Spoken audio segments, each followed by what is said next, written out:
Welcome to Diversity Conversations, where we engage in thought-provoking dialogue to identify leadership solutions to today's most challenging conflicts. Streamed live each week, Saturday 9:30 a.m. to 11 a.m.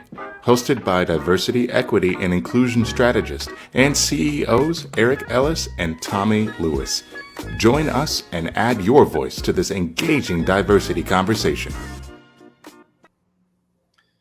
Good morning, Greater Cincinnati, Northern Kentucky, the United States, and the world. My name is Eric Ellis. I'm the president and CEO of Integrity Development Corporation, and I'm joined with my good friend and brother, Tommy Lewis, president and CEO of Make It Plain Consulting. Good morning, brother Ellis. Back together again, man. Back together again. Tommy, it feels like it's been too long, man. It's been too long, Eric. It's been too long. God has been good, right? As always, and allowed us, both of us, to, obviously get some rest, right? Recoup, look at how we can further engage our audience, right? As well as the business growing and prospering, and we're providing more service. But I am so happy to be with you this morning. Man, I'm excited to be with you, Tommy. And absolutely, we needed that resting period, man, just a small pause. And we certainly want to thank our community for working with us through that. But Tommy, how things been going, man? Just tell people a little bit about, how the, couple months have gone and things that you've done, places you've gone, man, since we were last together. Yeah, so personally, things have been going very well. I was able to get away for a vacation, Eric, a real vacation. I haven't been able to take a vacation in about 5 years. Okay. I've gone away for a weekend, maybe a day or two, maybe 3 days at the best. But I was able to still away with the wife for 9 days. Wow. We went down to Mexico, the Cabo region, San Lucas, Cabo. Okay. And enjoy some time and unplug, grabbed a little sand, a little water, a little sun. Right. And it was refreshing. And so that's something that I'm going to be very intentional about doing, taking time out to take a break, to re-energize, and then to jump back in it for another, 11 and a half months or so.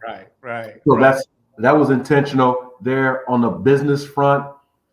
Man, you out there doing it, ain't you? I'm out there I hear about you, man. I keep my ear to the wall and I hear him talk about Tommy Lewis. I said, that brother's cold. He's cold. It's becoming a little bit surreal, Eric. Right. It is. Right. Because you and I worked so hard at this, and we've been working so hard at this for years. Right. And it's like all of those years of practicing playing basketball. Right. And then when you're in the game, you're just playing. Right. And you don't realize how much better you are than everyone else on the court. Right. Because you're still playing within the team concept. Right. You're still trying to develop. Right. And that's what's been happening with us at Make It Plain. We're starting to get called into the game. Other folks, scouts, are scouting us. Right. And through referrals, they're calling us up. Hey, I heard you did a great job with this team. Can you bring your talents over here? Right. And so we're excellent journeymen right now, specialized journeymen. We're not going to do what we can't do. Right. And we've been doing great and doing work in Colorado, New York City, Georgia, like Nashville, Tennessee. Right. We're all over the place. So we're very blessed and proud of the success and blessings that God continue to bestow upon us. Well, I am so glad to hear that report. And I like to slow things down sometimes. And so, Tommy, I want to slow down what you said about being better than the field. And I want to speak to our community now. And I want to say to you right now that oftentimes when you are a part of a marginalized community, a marginalized people, you sometimes have been sitting on the bench, or you've been on the side of the road and you've watched other people on the playing field of life and of business in a business. And sometimes you feel like, Coach, when am I going to get checked into the game? And you can even get discouraged. And I think that part of what we need is that we need to be able to know who we are, so that we don't ever get discouraged. But then when your time comes, when God from heaven taps you on your shoulder and calls your number to check you into the game, man, you ready to play. And I'm so grateful, man, that your business is being blessed. But even more importantly, Tommy, that the organizations that you work with are being blessed by the great service that you're providing them, man. Congratulations. So glad to hear that. So glad to see Dr. Reggie Crane with us this morning. He said he was going to jump in because of our guest. We got an amazing guest that we're going to bring to the stage in just a minute. So I won't take much time to talk about where I've been, Tommy, but I've enjoyed time with the family. Went out to LA and all of us to visit my son out there in LA doing music and things like that. Then I flew there to Las Vegas. I had a chance to sit next to Sugar Ray Leonard, and which was amazing. And we had a great conversation. And then I did a keynote address at the SHRM annual conference and at their talent conference. Our business is growing, man, and I'm loving what I'm doing. But I'm going to tell you, I want to start by introducing the guest that we have, Tommy, and a man by the name of Dr. Virgil, Reverend Dr. Virgil A. Wood. I met him 6 years ago, and about a month and a half ago, he called me up. Basically, I think he might have been tapped by God to go check on one of his sons. And he calls me up. He says, is this Eric Ellis? I said, yes, sir. He said, this is Dr. Virgil Wood. He said, do you know who I am? And it didn't hit me right away. I said, no, sir, I don't. And he said, well, let me read what you wrote in your book to me. So I was already nervous. I said, oh, he's got a book, you know. And so I started Googling, you know, and he read that. And then I realized who he was. And we met 6 years ago when he came here to the Freedom Center to talk about, I think, a lot of the work that he's doing with the beloved community. And I can tell you, Tommy, that when he spoke, he's 90 years old, but when he spoke, he had almost the voice of God. And I said to him in our very first conversation, because he had confirmed so many things, Tommy, that you and I are doing. And sometimes in this world where God gives you a big vision and a big dream, you're talking to people and mentioning that to people who can't hear you. And so when Dr. Wood started talking to me and asked me about some things that I was thinking about and doing, and I shared those things with him, he said, Eric, he says, our people are in a place of hopelessness. He said, and we need hope. He said, and much of what you're talking about, he said, we actually need some big, audacious visions. And I was like, this is the person I've been looking for all my life, who makes me feel like I'm not strange. And then the next thing that happened, Tommy, is I got a call from the post office that there was a package there for me. And I went down there, and in that package were 3 books, man, that came from Dr. Wood. In Love, We Still Trust, Lessons We Learned from Martin Luther King Jr. and Sr. This is the book that he wrote. Yes. Then he sent another book, The Sun Is Always Shining. Tommy, how often have we needed this book? Oh, my goodness. Come on now. The sun is always shining. Always shining. Yeah. And then he sent this book, the Holy Bible. Yes. And I'm thinking, like, you know, the last time I saw a Holy Bible this big was the one that my mother left. And then I saw King James Version, the African American Jubilee edition. And Tommy, when I opened it up, he was one of he was the pastor that was the visionary. He may not own that, but the visionary behind this. And I saw all these leading scholars and pastors, African American. And I felt as though, and he was the first one in there that had written something. And I felt as though God was seeing in heaven that I wasn't spending enough time in my Bible. And so he had this new father send me a Bible that he knew I would read. Yes. And so I'm grateful for the time that we've had together. He's mentored me. It's almost like a concentrated version. You know, you just a lifetime of mentoring in every time we talk. And so without any more hesitation or time, I'm going to bring to the stage Reverend Dr. Virgil A. Wood. Yes, sir. Yes, sir. Dr. Wood, how are you this morning? I am fine and dandy. How about yourself? Well, we are outstanding and doing even better now that you are with us. If I had just come along and seen you brothers greeting each other like that, I would say, them brothers been smoking something. I know what it is. I know what it is, right? It is something. Right. It's something I like to call Yeshua anonymity. Jesus. Yes, sir. The anonymous Jesus. Keep Jesus anonymous, but do what he was doing.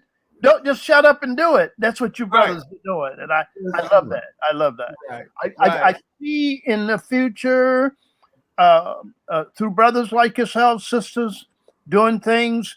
We must resurrect our people, but not only our people. All people are our people. Yes. Yes, sir. The colors. I had a friend, a white brother, whose little boy went to school one day. He came home from school, and the grandma said, this little boy was talking about Philip, my friend Philip. And the grandmama said, well, what color is he? And this little 6-year-old boy said, oh, my mama, he's skin color. Right. He's skin color. Come on. What do you think? Come on. The boy's skin color. I love him. Right. I want to tell you that half of the people who are helping me be strategic in the thing that I know God wants me to do will hold me responsible for. Yes, half of them don't even look like me. Yes, sir. But they're fully on first base with me. Right. On behalf of our brothers and our sisters who are at the very bottom of the pit. And if our work is not lifting from the bottom, we're fooling ourselves. Got to lift from the bottom. Right. And God has given black folks enough resources to do it. We got to stop begging white folks now and let them be our partners and a thing that's going to benefit them and us. Right. But always remember, if it's your bus, you better drive it. Say that again. If it's your bus, you better drive it. If it's your bus, you don't have to fuss about where you're going to sit on your bus because you're in the driver's seat. Yes, sir. You're in the driver's seat, and make sure you stay in the driver's seat of your own bus.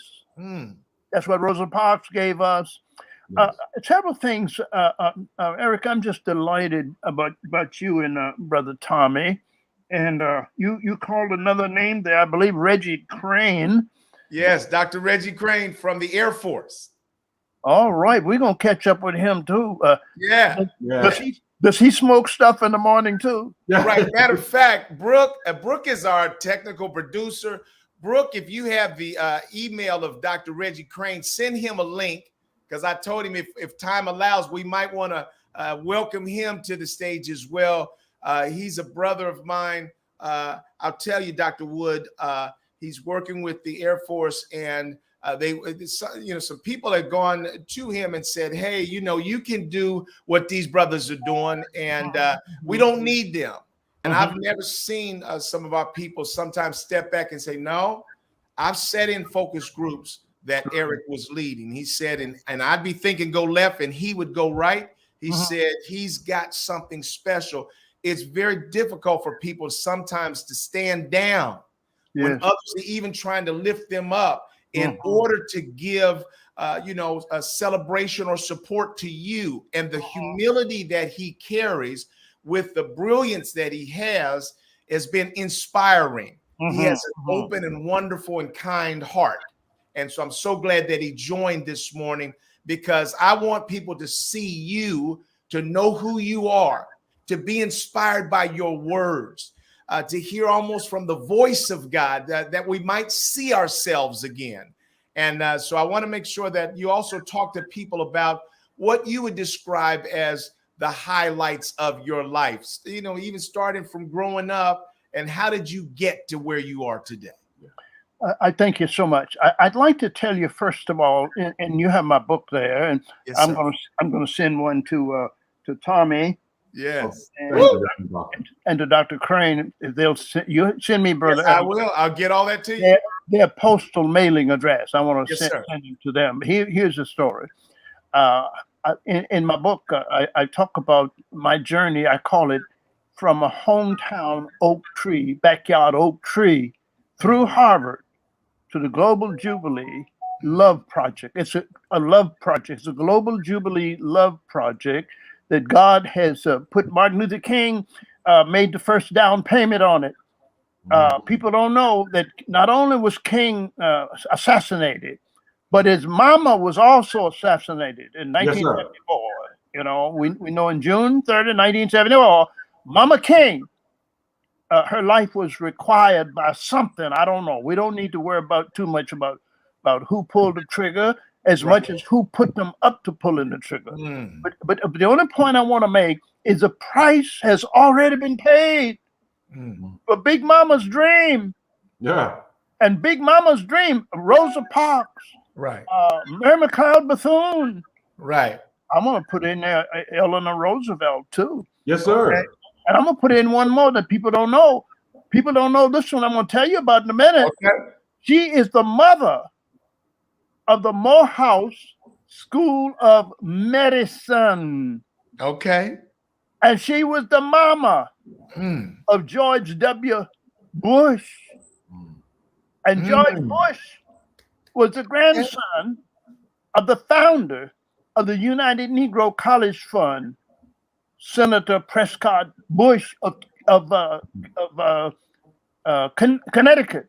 Wow. Now, here's what I'm getting at. Right. Here's what I'm getting at. You brothers got to help me, man. Y'all don't know what y'all getting into right now. Yes, sir. Y'all brothers got to help me, man, because we got to do this. Right. But I did my work in Boston for 10 years. Let me tell you something. Black folks and white folks is pretty much the same. Black folk run around talking about white folks. Listen, we all make the same kinds of mistakes. Right. And I want to tell you about one real quickly. I brought Martin to Boston to march, and we marched in Boston with Martin, 40,000 people on Boston Common in 1965. Boston is spending millions of dollars now to celebrate King. Guess what? They're celebrating Martin when he was a student there, and not one penny on Martin Luther King's work that I organized, and led for 10 years in Boston. We saved every teenager that came into our program. 300-400 teenagers. Not one of them ever went to jail. Not one. Right. Not one was ever on drugs. Come on. And after our dear friend Jim Reed was murdered at Selma, yes, in 65, the governor of Massachusetts, one of the finest human beings ever lived, a Republican governor at the time. Republicans were really good people in those days. Right. There may be some still around. I don't know. I'd love to meet them. They're in hiding. They're just in hiding right now, but they're still here. But Governor Volpe of Massachusetts, I got to call his name, because he chartered a plane for me to take my Freedom Choir, those teenage young people, to Selma to sing for Martin Luther King in 1965. And on that plane, I had my homeless men. I had some of my homeless men. In fact, one guy was sitting beside me on the plane the whole way. He was holding on to me. He had never Right. I found out that our people who are dispirited, they will get their spirit back if you will work not for them, but with them. Right. That's on behalf of their own freedom. Right.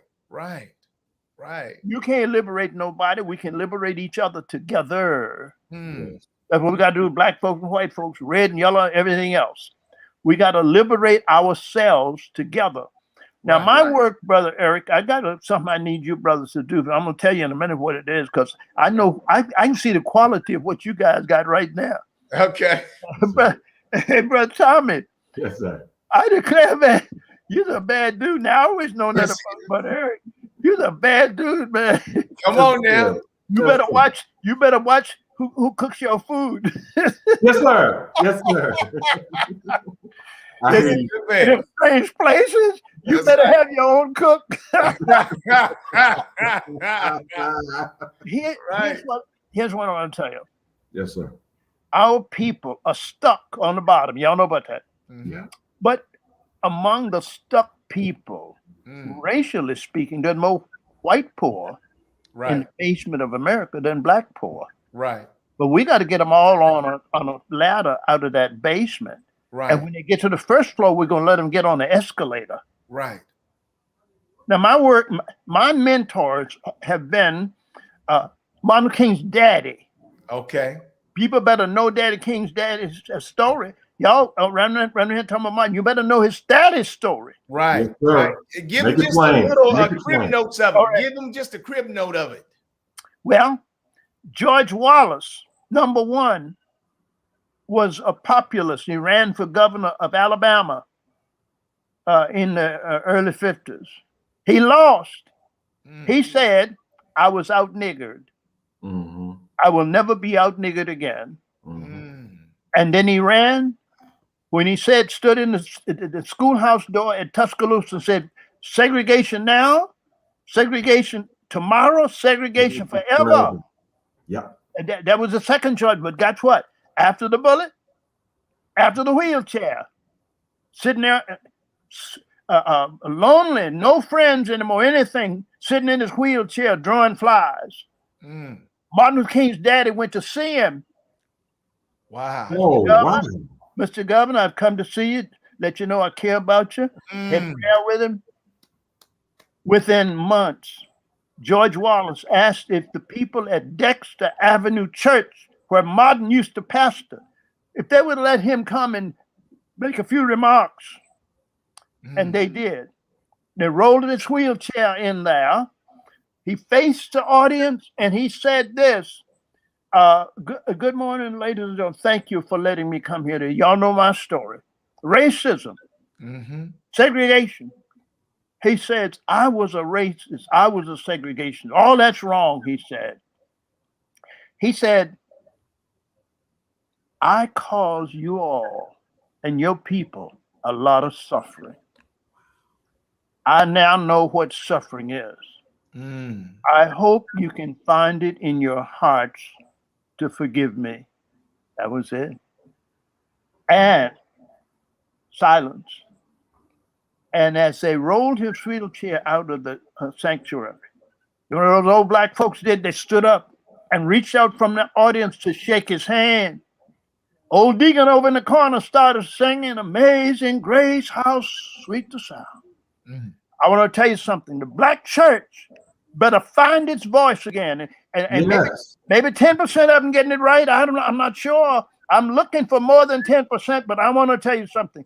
We are the custodians of something called the Glad Song of Jubilee. That's what Fred Douglass in 1831 talked about, the Glad Song of Jubilee. We haven't been able to sing it yet. We keep singing other people's music. We keep singing stuff we made up. But we better get back to Grandpa's story and Grandma's song. If you just figure that out. What is Grandpa's story? A lot of people are angry because their daddy couldn't be all that they wanted him to be in their family without knowing what he was up against. Right. And what he gave you in spite of whatever his drawbacks were. Right. And that was mama. Sometimes mama had to be mama and daddy. But whatever it is, don't ever forget, black folks, that your daddy got a story. Even if you don't know it, you better try to find it out. But your mama got a song. And when mama becomes Big Mama, Big Mama got a dream. And one of these days, I'll have a chance, Brother Eric, to come back on here and tell people about Big Mama Delia. That is Martin Luther King's paternal grandmama. Right. Well, let me ask you this, and I know Tommy's got some questions, and we got a community of people that probably have questions as well. We've got Dr. Reggie Crane in the holding room, so he'll be coming up to the stage as well. I just want to hear what called you to your purpose, because it is clear to us that you are a man operating out of purpose and passion. And so how did you find yourself to the clarity of this work that is a part of your DNA? Here's the way I'm going to respond to that, and I'm going to be as concise as I can. First of all, I want you brothers to help me on this thing. Now, I need you all to do what you're doing right now 3 times a week. One is Saturday at high noon. One is Thursday night, and the other Sunday night, Sunday Vesper. I'm going to tell you what it is. This right down, y'all don't know that Ellis fella there. If y'all see him in church, y'all would know him. I don't know if it's bootleg preaching or what. He's on fire. This dude is on fire. And the secret of his being on fire is something called Jesus. Don't tell nobody. That's right. But he can't hide it because it's too much a part of him and his family. But here's what I want to say. Here's what I need you guys to do. And then I'm going to answer your question more directly. Yes, sir. Thursday night is Benjamin May's night. This is a schoolmaster night. I want us every Thursday night to have a lecture on from among our people who are still with us, the Benjamin May's kinds of scholars, like your Dr. Crane, other people. People need to hear them talk about the lessons that we have learned and are continuing to learn. That's Thursday night. Yes. On Saturday, I want us to have what I would call family flourishing, fun and fellowship and finances, all of that. Family day at high noon on Saturday with Rosa Parks. So Thursday night with Benjamin Mays, Saturday high noon with Rosa Parks, Sunday night with Martin Luther King, Jr. and Sr. And Sunday night, you got to hear from some of our great people who can inspire you. I'm talking about some of our great clergy.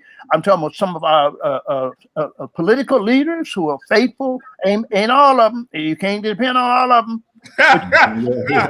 You better find out who you can depend on and support them and stay with them. That's why I'm excited about Joe Biden right now. Biden is going to be like a Lyndon Johnson. Oh, wow. You don't get many Lyndon. I work with Lyndon Johnson. I tell you somebody else I work with Jimmy Carter, too. Yes, sir. And I work with Richard Nixon.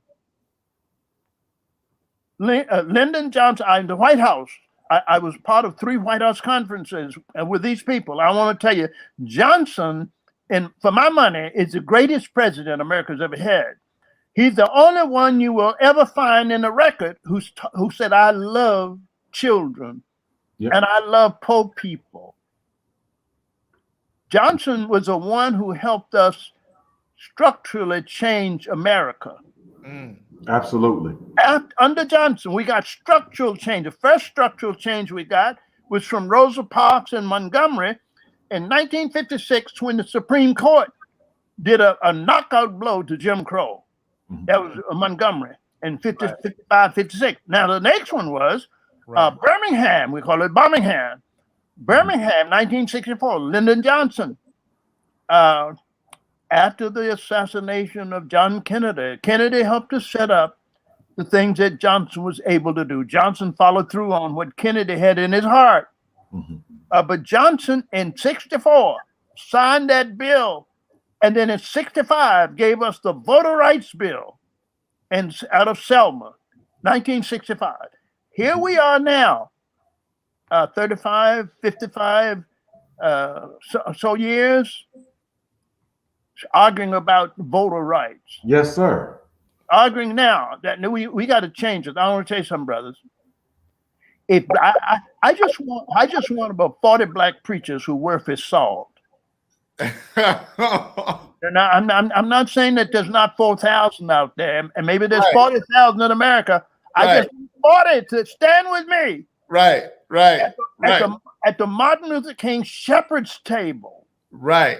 Because shepherds will do what shepherds do for everybody who needs a shepherd. That's right. Hold up. Time out just a second, Dr. Wood.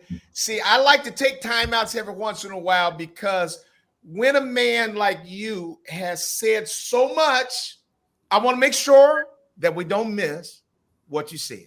All right. So I got to go back and just sort of replay. All right. one piece of what you said because it's so insightful and it's so full of prophecy in some ways. I wrote down that you are a visionary prophet who sees. So I want to go back to what you said to Tommy and I don't know how you heard it, Tommy. He said, I want y'all to do this 3 days a week. And so Tommy and I have been struggling to try to get back to this 1 day a week. Yes. And so 3, I know he said, like I said, hold on. But here's what you did in that word. See, so often, Dr. Wood, we are sitting back waiting on somebody to discover us, waiting on somebody to give us a network. Seeing somebody do something and say, oh, isn't that amazing? And I think that if we're not careful, we celebrate oppression and failure too much. Say it again. Say that again. Celebrate oppression and failure too much. That's right. You came in as a visionary prophet who sees, and you said, let me tell you what I see. Yes. And you said to us, network.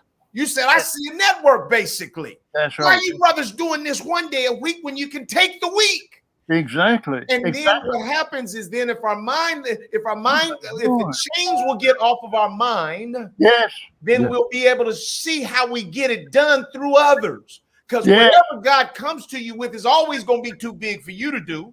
So you have to figure out how to get it done through others. And so that's just one example of what you said to us that helps us to release our own shackles and begin to embrace what's here right now available to us. Yes. Now, you done started something here right now. Yeah. And I'm going to tell your grandmama if I ever meet her. And even if she's in heaven now, I'm going to call her up anyway. Yes, sir.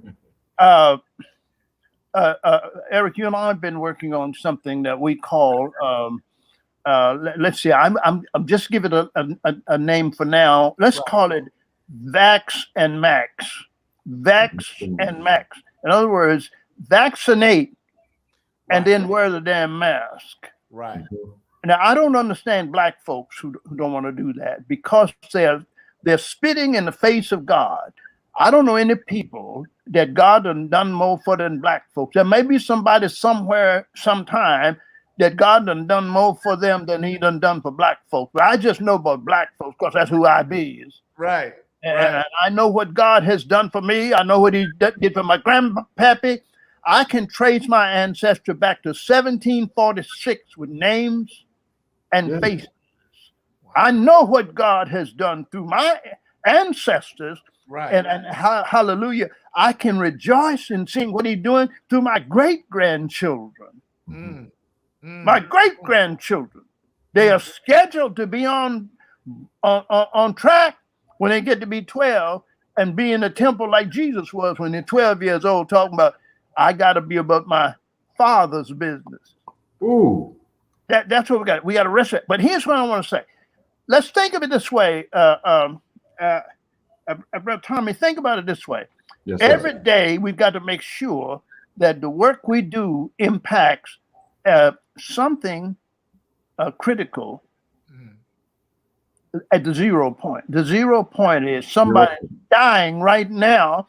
It ain't no time to be just sitting around planning what we're going to do. Just if the house is on fire and the babies are crying, get the hell in there and save as many babies as we can. Yes, sir.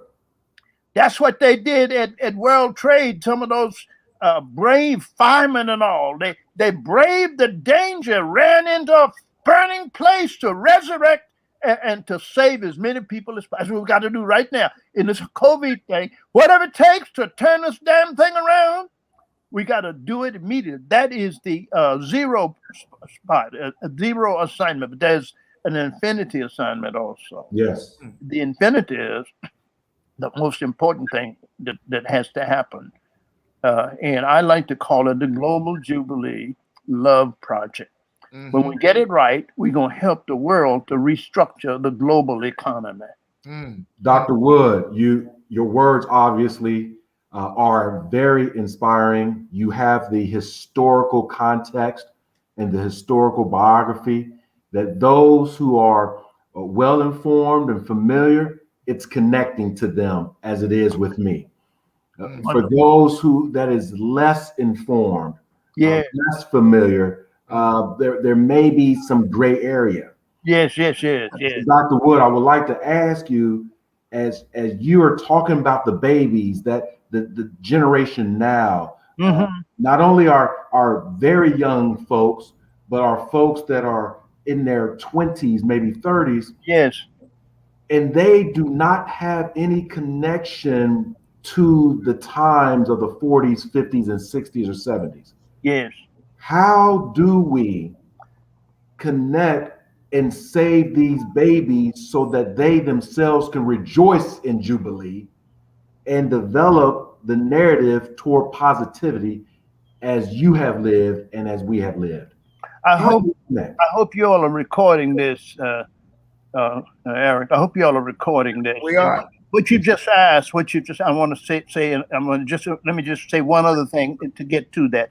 And I love the fact that you've caught all of the nuances and the complexities of what I've been getting at and seeing so far beyond anything I've said here. And listen, man, we got to be at the same table real soon. That's right. Come on now.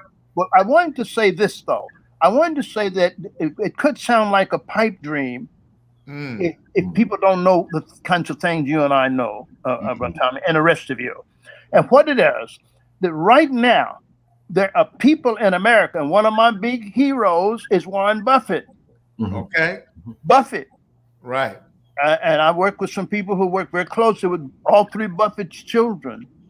Warren Buffett is a great gift to America and to the globe. And other people, too. We got a brother named Robert Smith also who's in that group, right? Right.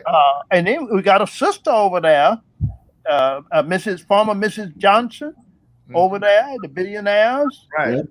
Anyway, here's what I'm getting at. They want to see, when Buffett got that thing going, he said to them, you got to give away all of your money by the time you die. Right. Guess what? It went from there to saying you got to give away half of it by the time you die.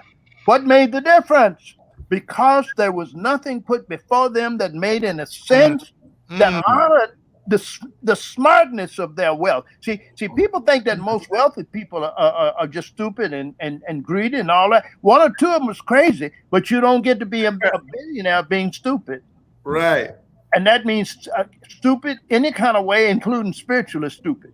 Yeah. Most of these people are not spiritually stupid. They're just looking for people who got the right stuff to take their stewardship and make it do good stuff so that their name will live on with something that makes a difference. That's what they're looking for. That's what Buffett is looking for. Right. Even Bill Gates now.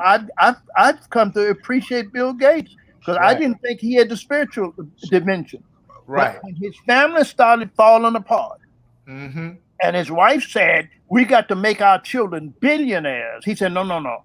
He said, we have already agreed that we're gonna give them 10 million, but that's it. Yeah. We ain't gonna make our children billionaires and mess them up. I fell in love with Bill Gates. Right.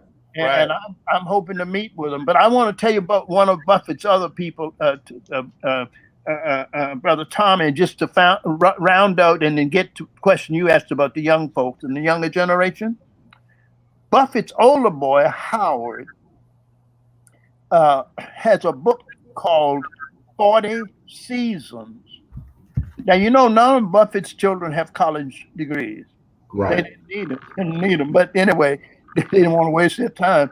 Anyway, and I'm not implying that getting degrees, because I got a doctorate from Harvard. Them, it probably is. Right. I ain't going to denigrate that, but here's what I am saying.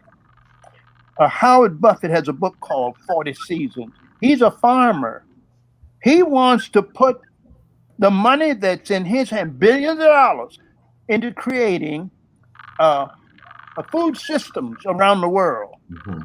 We can get started in America. And it's possible that we can build new cities. Here's what it would look like. I want you to see this guy. I think you're the kind of brothers who can do something with this. I think we got to build new cities. It's what new city would be. It does not have political boundaries because the regional city, the resurrection regional city, often overlaps more than one metropolitan area. Correct. Like in Alabama, it would be Tuskegee, it would have Montgomery, and Selma. Those three would be in this regional city without political boundaries. They are bound by spirituality and economics. Whenever you get the money right, everything else got a chance. Right. If you don't get the money right, nothing else gonna work. But guess what? If you don't get the spirituality first, you ain't gonna get anything right. Right. Seek first the kingdom. That's the spirituality. And then everything you need, whatever you got to eat, whatever else you need after, it will be added unto you. Right. That's the secret of this. I went to Harvard to do a doctorate in economics, to go to my theology, so we could get this right. Yes. Now, what you've asked about the young people, we're going to be able to get into that by our doing this cycles every week. We got to talk about what it's going to take, budget-wise or whatever else, what's going to take for us to do that. And we're going to be married to that. We got to do it. And I'm suggesting we do a 100-day test of that. Yes. And let the public do what the public can do in support of this. We ain't going to act like we don't need a budget. But we're not going to worry about the budget. We're just going to worry about the truth that we have to share. Right. If every Thursday night the public is hearing from somebody like Benjamin Mays type every Thursday night, or Bucky Fuller, Oral Buckminster Fuller, one of my heroes, Right. every Thursday night, and then every Saturday at noon, families are stopping to be families. That's a problem right now. People don't want to go home because the families hate each other. Too much hate within families. Go home and make up with your family. Go home and work through that rough relationships, and go home and be family and enjoy yourself as family. Learn how to be there for each other. You can't do it by yourself. You know, we used to talk about the main issue is to figure out who am I? No, that's not the first question. The first question is not who am I? Who? No. No. What's up? No. You're getting a little too. Whose am I? Right. Whose am I? Right. Whose am I? That's right. The Africans got it right. And we're going to have to get into the genius of African civilization is the greatest genius of any people ever lived. And their idea of Ubuntu. Ubuntu says, I am because we are. So we are comes before I am. When you go from that, God is, we are, I am. And that finally becomes mine is thine and thine is mine. God ain't gonna let nobody starve. Right. Who choose to be in the family. You got to choose to be in this family. You even blood folks are not, you're in a real family just because you share the same flesh and blood. Right. Right. No. Dr. Wood. Flesh and blood ain't gonna do it. Right. It's a spiritual connection. Even when you got flesh and blood, you still got to work out the spiritual part. That's why we got to go to the prisons and work with our brothers and sisters. There's a whole lot we got to do. But let me just hold on from here. I believe I'm looking at Ellis over there. You're fine, though. You're fine. Hey, you know what? I would tell you. Hey, Charlie and Dr. Reggie. I called them both up. Yeah. He wore us out about a week and a half ago at 90. We 3.5 hours. I mean, just because he has so much running around in his mind.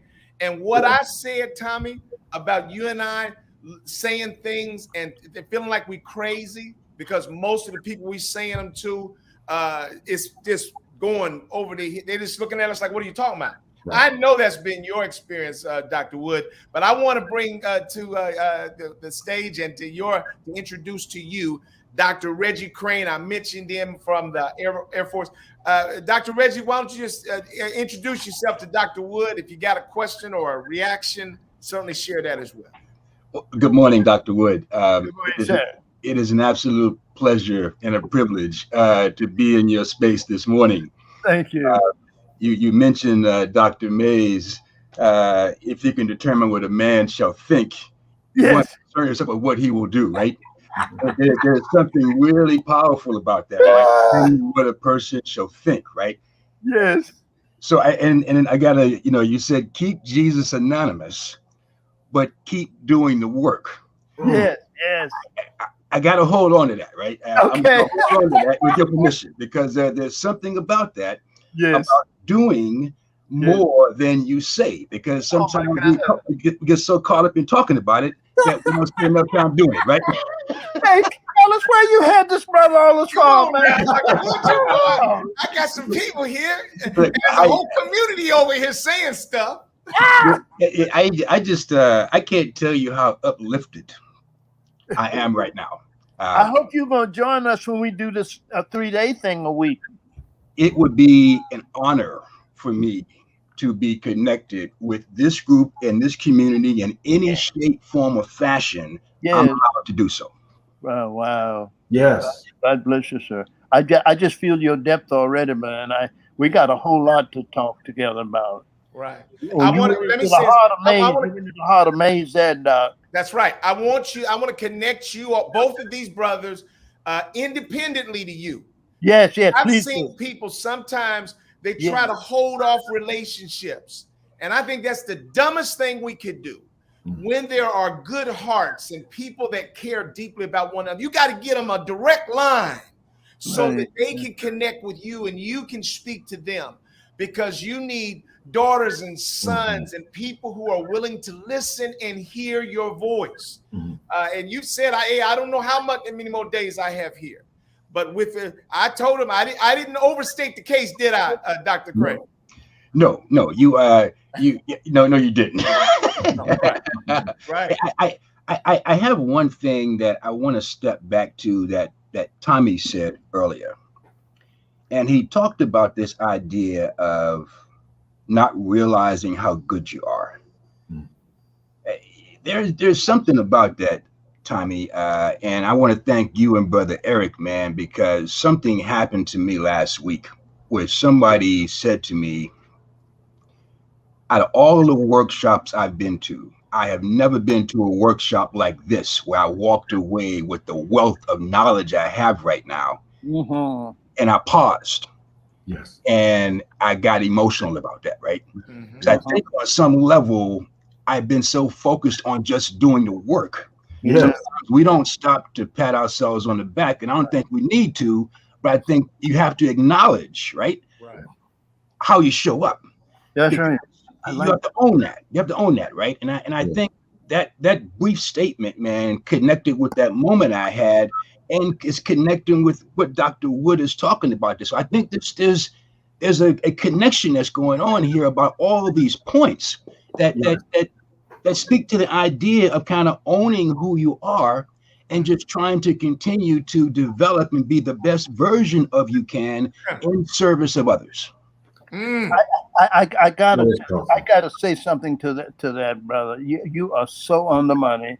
I was talking with a friend of mine, lifelong friend almost, one of the most eminent theologians in America. I won't call his name right now, but he'll be recognized if I called his name. He worked with me and with Martin and all of that. A brother, white brother, and he was paying me a compliment like what you were saying. And I did this, this thing. Whatever, right? And he stopped me in cold, and he said, "That's false modesty," and stop it. Oh, wow! He said to me, "That's false modesty, and stop it." This brother had paid me. This is a brother that a lot of people were just excited to have as a friend, and to hear what he said to me in that moment, and for me to say that, and it took me a while to understand what he had said to me. It's almost like the thing that they say at Morehouse about Morehouse men, their confidence. Of course, the one that I used to like was you can tell a Morehouse man but you can't tell him much. So what's beautiful about Morehouse men is they know that. And so what I've learned is that there's a thin line between confidence and arrogance. Mm-hmm. It's a very thin line. And sometimes I find myself up against the line, and the Holy Spirit has to say to me, hold it, hold it, hold it. Yes, sir. Yes, sir. Accept the confidence and reject the arrogance part. Exactly.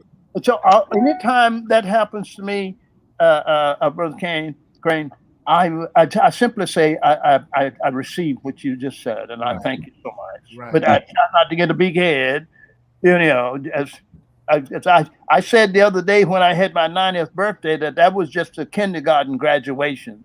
My 90th kindergarten graduation. That's all I had the other day. Right. I love this fellowship, Ellis. Right. Well, I knew you would. I'm going to invite our community.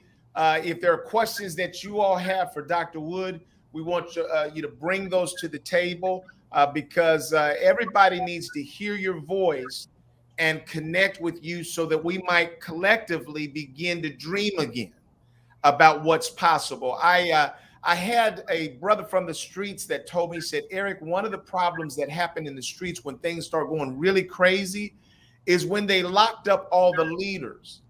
He said, when they locked up the leaders, he said, then you had nothing but babies out there with no values, no rules, nothing, just sort of out of control. And I think in many ways, that's what we suffer from as a people. That's right. Is that when communities don't have fathers, don't have fathers who are wise, and care deeply about things beyond themselves, then we're just out here spinning, thinking that if you give me more things and more material and more money, I'll be happy.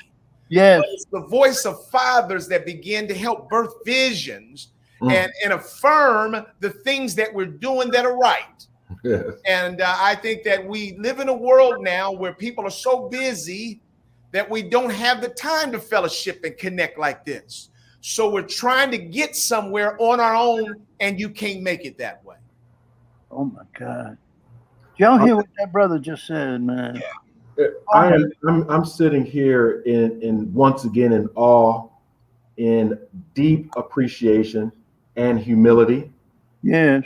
To my brother, Dr. Reggie Crane, who has called me via telephone, and for whatever reason, in that moment of the call, I may have been in another meeting, etc., and he has offered me grace when I followed up and said, you know, I can't catch a call right now.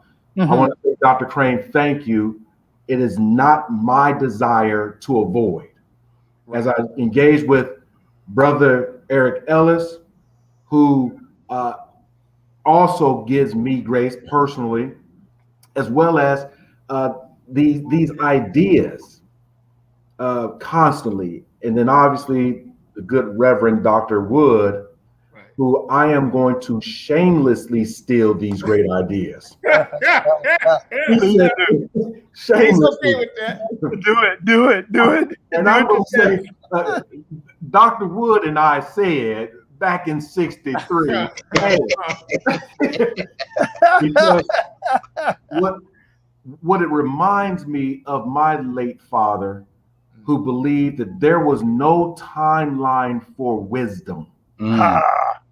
Wisdom would come early in the morning, in the middle of the day, late in the evening. And my father, Tommy Lewis Sr., as Martin Luther King Sr., would tell his son, Junior, to make it plain. Yes. Make it plain. Make it plain. Yes, sir. So Senior would be in the back of that congregation as young Martin, who wasn't always accepted by the clergy because they had some bias about youth. Yes. Senior will support the next generation. That's right. Verbally putting in the universe that this knowledge, this wisdom is coming from a father of all of ours. Yes. So as I listen to all of us and Dr. Wood particularly, it is an honor. It is an honor to hear you speak about people in first name, like Fred Douglass. And those who read the books, they say Frederick Douglass, but you know of him. Those who know have different names than what the public knows. Man. This is incredible. This is incredible. It's incredible. Oh my God! Oh my God! You know what I like about this this team and this group is, and Tommy, to your point, sometimes we can learn from each other without telling each other anything, right? Twice I called Tommy, right? And one time I called him, he couldn't take the call because he was doing what? He was helping somebody move, right? In service of somebody else. Yes. I called Tommy again. He couldn't take the call. What was Tommy doing? I'm at breakfast with my family right now. Yeah. And you know, that when each one of those times I walked away from that call and I said, okay, now let's look at what you are doing and look at what you could, or more importantly, what you should be doing that maybe you're not doing right now. So, Brother Tommy, I don't take that as avoiding. Those are lessons, man, that you're teaching me, man. So thank you for that. Yes, sir. Well, thank you for that. Awesome. Dr. Wood, we're going to give you the last word. We got about 3 minutes left in our show. And so I want to give you the opportunity. Certainly, this is not the last time we'll be together in this format. And so just anything else that you want to close out with, our community waits to hear your close for just today. I appreciate it so much. And I want you to know that whether you're 90 or 9, you got one day. That's all God gives us time. And so being up in years is no excuse not to do today what must be done. And what must be done is saving the babies and making the old folks so happy that they don't want to leave the world. And I'm committed to that, and I'm just thrilled that we have a partnership. I can feel as though it feels like we've already been working in the same venue together, and I'm delighted that now we can draw a little closer and use these resources. I'm impressed with the resourcefulness that you brothers bring to this table. And Brother Crane, you and I are going to talk more about this because I need some great brothers who have that military discipline to help us take over education in broken communities. Every last one of them. The problem with charter schools, they're owned by the wrong people. We've got to own a charter school, national school, a company, a public benefit corporation that will reverse the jail trail, starting on the front end, redeem it in the middle, so that when the brothers and sisters coming out of there, they come out there like Malcolm X, hold a book in one hand. I don't care if it's the Bible or the Quran or the Buddha stuff. I don't care whose it is, as long as they know that they got on their hip pocket Big Mama's dream. Big Mama's dream, Doc, would do what Malcolm did. Malcolm and Martin belonged together. Don't be praising Martin without praising Malcolm. Don't be praising Malcolm without praising Martin. And then figure out what it is we must do, and let's get the damn thing done. Amen. Hey, Tommy Amen. Lewis, Amen. Welcome back to Diversity Conversations. I want to say to our community, I told you were going to be in for a treat today. And that is exactly what you have heard. The voice of a visionary to show you that your days are not short, that they can be long. And for every day that you live here, you want to be able to give your best. We're excited to be back with you. We are so thankful to those of you that chose to invest some time with us. Tommy, you want to say anything before we close it out? Leadership is the ability to see an opportunity before it presents itself, creating the correct path towards success, and gathering the right people to follow you to that end. If you believe that you're a leader and you look behind you and no one's there, you may not be a leader, you may be alone.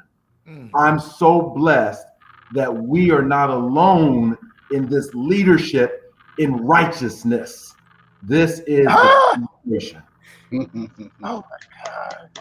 Thank you.